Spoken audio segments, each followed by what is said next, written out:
Chris Mannix for SI.com alongside 7-year NBA veteran Alexis Ajinça and Rohan Nadkarni. Guys, Kyrie Irving is set to miss his third game this week for personal reasons. And at this point, no one is entirely sure what those personal reasons are. Steve Nash, after initially not being aware of Kyrie Irving's absence, says he's keeping that between himself and Kyrie Irving. Kyrie's teammates are not giving up much. Alexis, would Kyrie Irving's absence bother you as a teammate? As a teammate, totally. Especially if we have no explanation about it. Because for the whole summer and also the beginning of the season, he has been being on the news about different topics all the time. Some crazy, topics that he came out with the Earth flat and everything. But right now, like it's a little bit too much. I would say, now, come on, now you're the star player of the team, you're the face of the team. So with KD, and the team has brought so much hopes in you and trust in you. So now I think it's time for him to deliver. Especially that you did not tell me as a teammate what is going on. Nobody tell us anything. I will start becoming very frustrated. Because if it's because of the Capitol riots, I will understand that could be an accumulation of every social events that has happened in 2020. And remember that he was very involved with Breonna Taylor's case. So I would say okay, I understand where you're coming from, but also we all in this situation together. We all as a black man, I saw, going through the same process that you are going through, and on top of that with COVID-19. So we in here to win this championship, and I would love for us to be on the same page. So so I will be frustrated because we are dealing with the same stuff. Now, if it's a different reason that he's actually missing those games and not telling us and his family issues, I totally understand, and it will be with him on this support. Yeah, this is obviously a very difficult situation to speculate on, and you don't want to do anything reckless right now. It sounds like Kyrie has since been in touch with Steve Nash, and it sounds like he's been in touch with his teammates a little bit.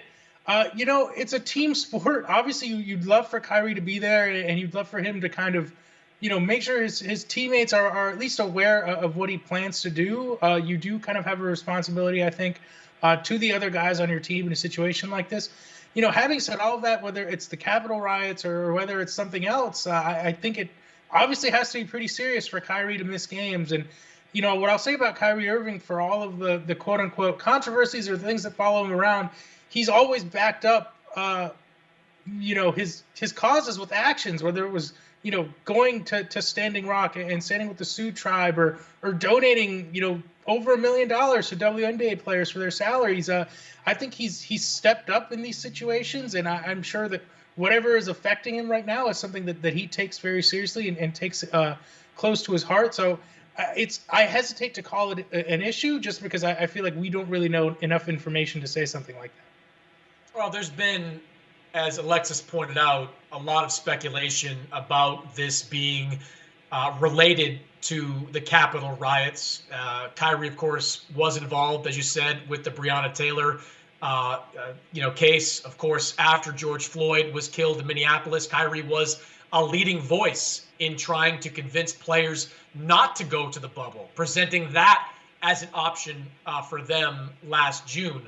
All that being said, while I understand that I can certainly empathize with where Kyrie's coming from, I think there does have to be some transparency. You do have to be clear with your team what's going on in your life when you plan on coming back, so that there's not this sort of perpetual state of uncertainty. I mean, Alexis, in what ways does this become a distraction for players in the locker room? Is it because they get asked about it by media? Is it because that they're constantly wondering when Kyrie's coming back? I mean, in what ways does this become a distraction? Yeah, I believe that you're already on point by saying, started becoming distraction because, we get asked the same question over and over because the media is trying to find what's going on. So, and they believe the teammates knows a lot and they might, spill some good tea. So at this point, you become a distraction because instead of being focused on the games, we focus on where's Kyrie? Why is he not here? When is he gonna come back? And he has also become a distraction with everything he has been saying in the past couple months. So that's like everything is always something else with Kyrie. So unfortunately, it started being very frustrating for the players, I'm sure, because they get asked this question all the time after practices, after games. And you can tell, like, all of them, including Steve Nash, say, well, it's his problems, it's basically his issue, and I will let him talk on that topic. Because they don't want to, they may know something, but they don't want to say anything as well. So I truly believe in the last interview that I saw about Steve Nash, basically, like, he was getting frustrated a little bit and basically telling them, well, you can ask me about the game that I do know what we need to do. But about that situation with Kyrie, you will have to ask him shortly, as soon as, hopefully. Yeah, Kevin Durant was asked about it this week. It was the first time. It certainly won't be the last time if Kyrie's absence continues. For more, check us out over at SI.com.